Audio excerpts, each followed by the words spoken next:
Hello, this is Corey the Keyblade Wielder, and we're back for another commentary. Disney Villains War Round 12.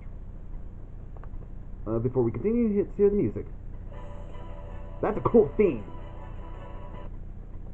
Okay, the first fight is Negaduck versus the Beagle Boys. Negaduck is watching the broadcast of Xanatos and gets rather annoyed at the fact that he is now the king of crime. So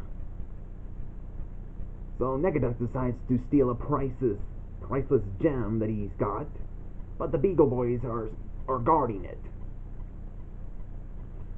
It's more like Negaduck and the Fearsome Five versus the Beagle Boys. It's more look like. I guess the other version we saw where they look like they're in a sports game, that's probably from a DuckTales or where Scrooge McDuck and Goofy cartoon where they're playing sports, and the other one is where they're from DuckTales.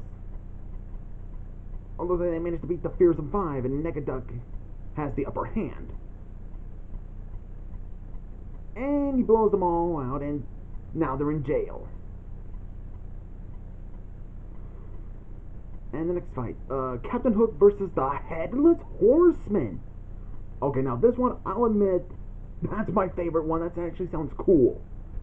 So, in the Palace of Justice, we see Judge Claude Frollo having a discussion with Dr. Facilier on what to do or even dispose of Captain Hook. So, Facilier has one certain demon that can do the job, or a spirit, the Headless Horseman. Then we see Captain Hook is planning his revenge on Frollo for kicking him out.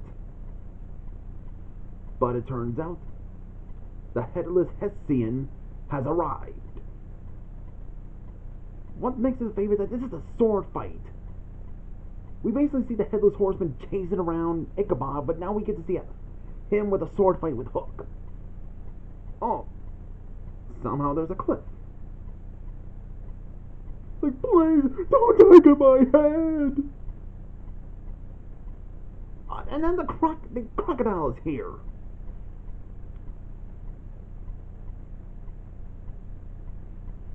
And the Headless Horseman wins, and would that mean Captain Hook is dead?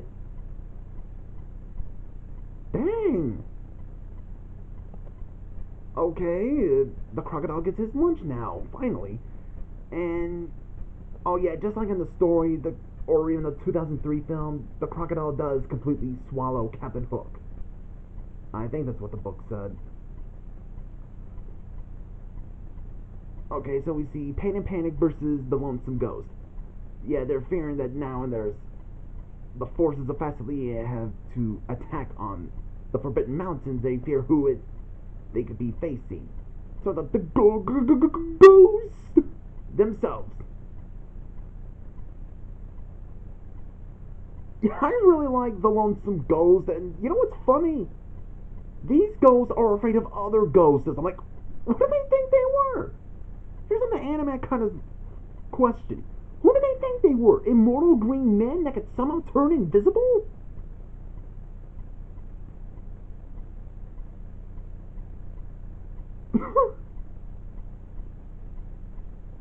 Oh, and now they're covered in ash. Now that took care of them, the witches of Morville have arrived. Wait, they're scared of ghosts, but they're also scared of witches? What other monsters are they afraid of? Okay, Saluk's forces versus Maleficent's forces. So now it's a battle between Saluk and the forces and Maleficent and her forces. Saluk's forces are with Dr. Facilier and Queen Nerissa. And now Maleficent's asking all of her forces to charge and attack them.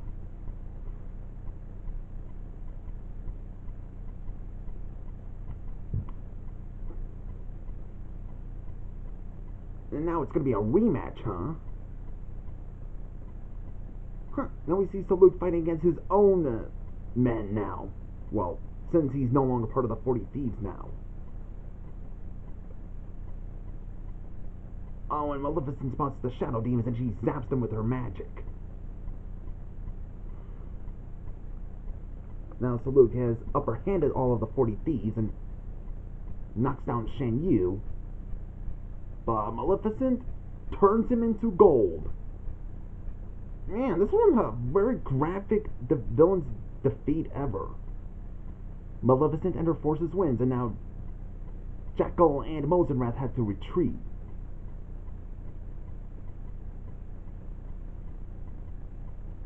And next fight, Jackal versus Hades. We see Hades is trying to make a deal with Anubis from Disney's Gargoyles, the series. You know Anubis, right? He's not the god of death or the god of the underworld. He's basically the judge of death. What he does is he uses a feather to test your heart. Either you're good or bad. If you're bad, you get eaten by that crocodile god, whose name I forget. I know Anubis a bit more. And Horus versus Set, which is like an Egyptian equivalent of the Lion King sort of stuff. Except Osiris is like the king of the underworld now, or the god of the underworld. That's who Anubis works with. One thing confused me is that, yeah, they're both gods, but Anubis, Hades is a Greek god. Anubis is an Egyptian god. They both have their own creation of the universe stories. Okay, if there are many pantheons that do exist there, sometimes that do make sense. For example, in Supernatural, in the TV show, with the pagan gods, they're not really gods. They are a different species of gods. They're like creatures like vampires, werewolves, and zombies, or shapeshifters. They were not really gods. They're not the creators and destroyers of the world. They are the creatures known as the pagan gods. Oh, and spoilers of season 15, the pagan gods were created by God. Yeah. So the pagan gods were both made by both humans and God himself. But they even have false memories of their mythologies. In Marvel and or even the Thor movies, they're not really gods. They're aliens. In Assassin's Creed, the video game series, the issue race, the gods are known as the issue race. They're not really gods. They're also aliens.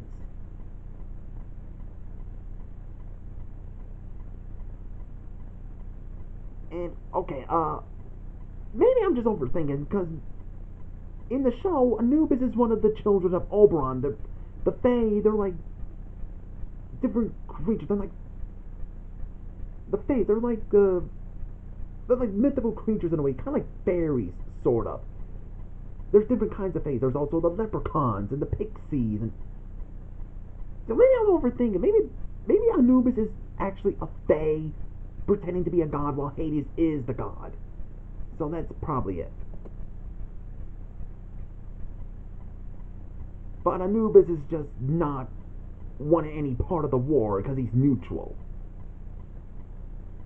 But then Jackal arrives and sees all of this. And now the Hades needs more power of being the god of death, because well, I guess Anubis has no choice but to give him all the powers. It's like, alright, then I accept this. Hades almost gets the powers to be a two-time god of the underworld, but Jackal shows up and takes it.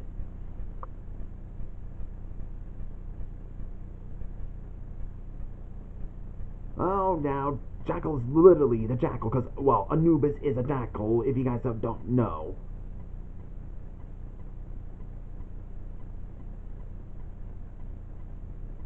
Hades still wants the power. If he would have had Anubis powers, he'd be twice of a god of the underworld powerful he could be. Well, I guess Hades has the upper hand. Exercises Anubis powers out of Jackal, and it'll be transferred to Hades now. And next fight, Mozart versus Nessus. While getting out of Maleficent's the Forbidden Mountains, he sees Nessus, who is the river guardian, and decides to challenge him. My bet's on Mozart because he's all brains. This is maybe strong and big and strong and muscular, but Mozart has the brains.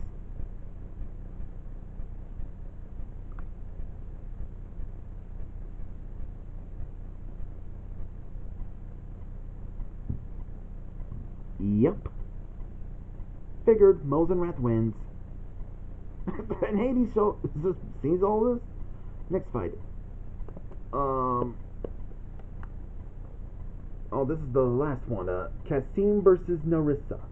Taking advantage from the battle, Jafar sends out Cassim to steal artifacts from the underworld. So not only has he betrayed both Hades and Maleficent, now he's betraying Dr. Facilier and Nerissa? Dude, how many people in the Alliance are you gonna betray? Is he just that power hungry? Well, actually in the movie, yeah, that's where he's from. That's basically what he is. Power hungry. Lust for power. But it turns out the treasure that is guarded by Nerissa. Wait, is the treasure in the river Styx? You know, all the way down where it's somewhere going, which is probably Chernobog's realm. And Nerissa is a Hydra. And eats Cassim.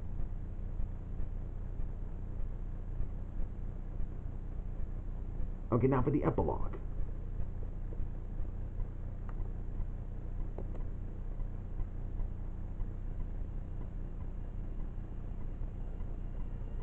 Well, after they defeated the forces, the invaders,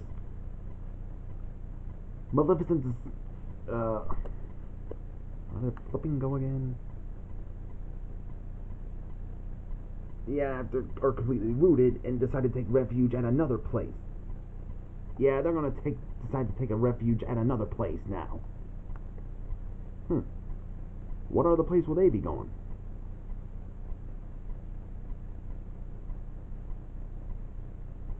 Then at the Palace of Justice, we see Facilier wants to cut ties with Frollo now. But one more thing. One more helping him out. Finding the Court of Miracles. Oh boy! Frollo will... Yeah, he'll probably find the Court of Miracles. There's going to be a lot of gypsies to exterminate. And I mean a lot. Yeesh. Then we see David Xanatos recruiting 3 new recruits. Jasper and Horace. And Captain Gantu.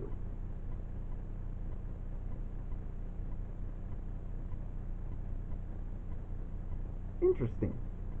I guess Jasper and Horace are over working with Corella then, huh?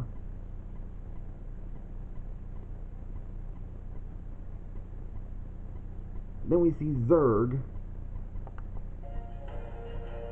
making a deal with Dr. Hamsterville. Dr. John Von Jock Hamsterville.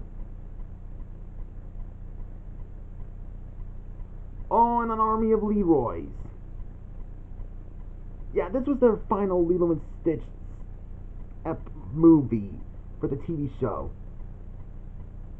And then we see in Agrabah, it looks like Jafar is now taking over Agrabah with the lamp of the genie that he's holding now.